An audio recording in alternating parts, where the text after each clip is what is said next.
Hi everyone, this is doctor Prabhjeet from Intellect Isles and immigration एंड काफ़ी time के बाद हम एक वीडियो अपलोड कर रहे हैं and this video is going to be on the recent scenario जो है Australia study visa highest refusal rate जो अभी तक देखा गया है। इतनी अच्छी प्रोफाइल्स भी हमने रिफ्यूज़ हुई देखी हैं कि यू कांट इवन इमेजिन कि इस तरह के बच्चे का भी वीज़ा रिजेक्ट हो सकता है, वीज़ा डिनाई हो सकता है।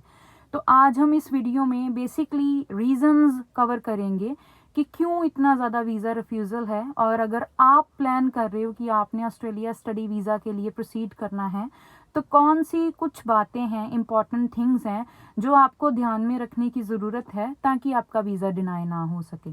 तो let's talk about the very basic things first. देखें, जो एक साल के दौरान हमने मार्केट में सिनेरियो देखा है उसमें देर आर मैनी थिंग्स जिनके कारण वीज़ा रिफ्यूज़ल रेट हाई रहा है।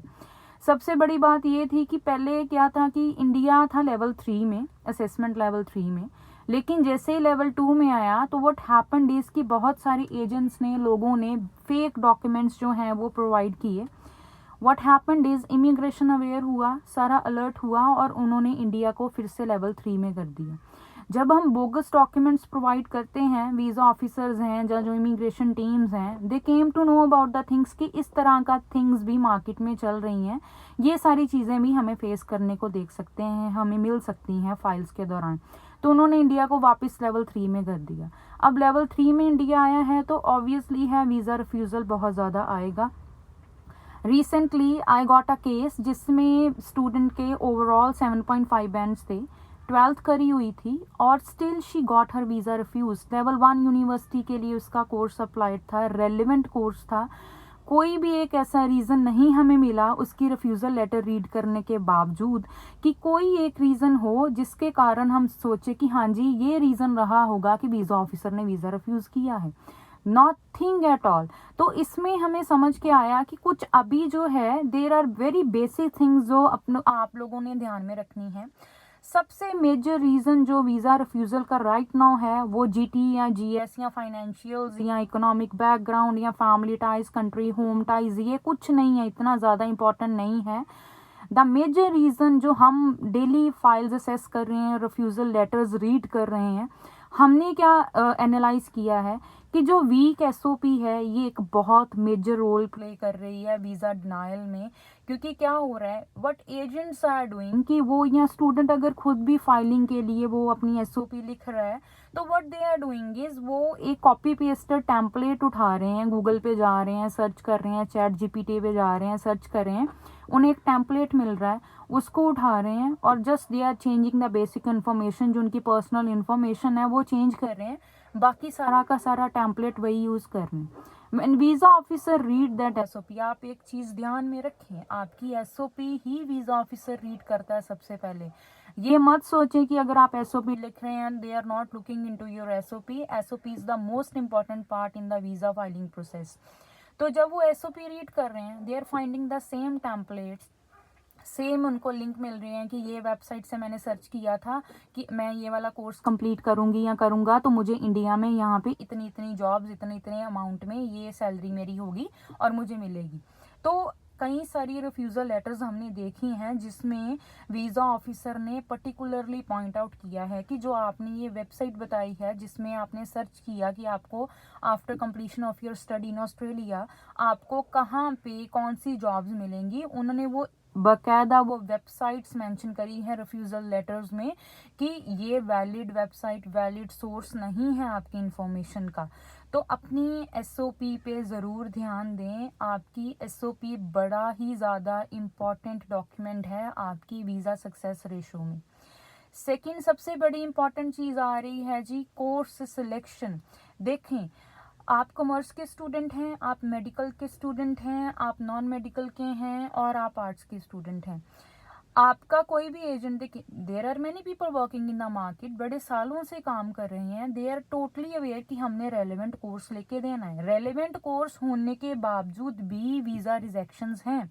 The major reason behind it is relevant course के कारण भी कि वहाँ पे जो अभी ऑक्यूपेशन इन डिमांड्स हैं ऑस्ट्रेलिया में, अगर आपकी जो आप स्टडी वहाँ पे ले रहे हो, अगर उसके साथ उसकी रेलेवेंसी नहीं बन रही है तो there are very high chances कि आपको वीज़ा रिफ्यूज़ल मिलेगा।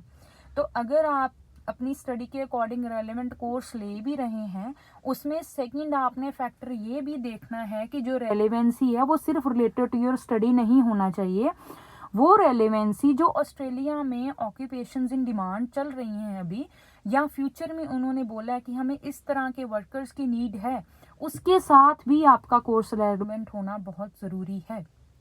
Third is financials. अब हो क्या रहा है, हमें एवरेज 10 में से 5 स्टूडेंट्स यहाँ पे ऐसे मिलते हैं जिनके पेरेंट्स ने, सब पहली बात है तो आईटीआरस फिल नहीं करी हैं।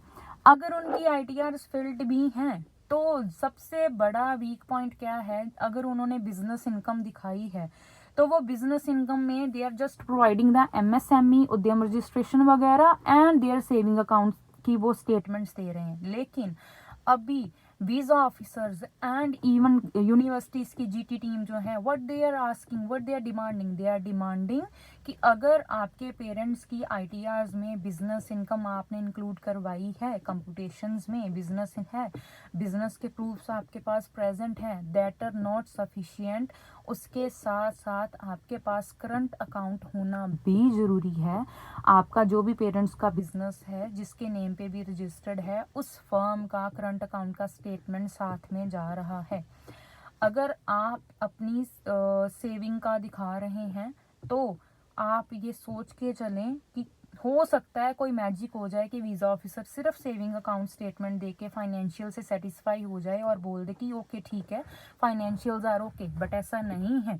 दे आर आस्किंग फॉर ये जो आपकी करंट अकाउंट स्टेटमेंट्स हैं, पेरेंट्स के जो भी हम बिजनेस दिखा रहे हैं उसकी स्टेटमेंट्स वो मांग रहे हैं।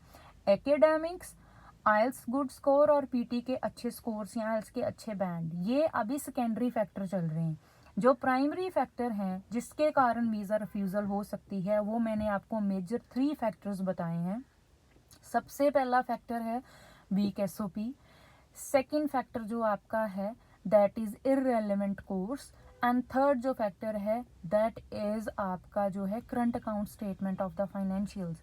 ये आप थोड़ा सा अगर ध्यान में रखेंगे, अगर इनमें से एक भी कमी है आपकी प्रोफाइल में तो please do not apply for Australia study visa, क्योंकि there are very high chances of refusal, rejection. और इसमें होता क्या है, आफ्टर रिजेक्शन दोबारा से फाइल एवेलुएट करके प्रॉपरली रीवैल्यूएट करने के बाद भी हम ये श्योर नहीं हो सकते हैं कि हम दोबारा अप्लाई करेंगे तो हमें वीज़ा मिलेगा ही मिलेगा। तो ये आप बातें ध्यान में रखोगे तो you can avoid the rejection जो अभी बहुत हाई है। इसके अलावा if you are planning for Australia study visa, आप अपनी फ़ाइल असेसमेंट करवाना चाहते हैं, आप मुझे मैसेज करें, you can comment me, I can assess your file and I can guide you कि कहाँ पे वीकनेसेस हैं और क्या प्लस पॉइंट है फाइल के, और जो अगर वीकनेसेस हैं वो हम किस तरह से कवर अप कर सकते हैं ताकि हमें रिफ्यूज़ल रेट जो है वो थोड़ा हमारा कम हो जाए, वो जो रिस्क फैक्टर हैं वो हम निकाल सके अपनी फ़ाइल से। इसके अलावा बने रहिए हमारे साथ, अभी हम लगातार ऑस्ट्रेलिया स्टडी वीज़ा के ऊपर जो हैं अपनी वीडियोस अपलोड करते रहेंगे। Thank you.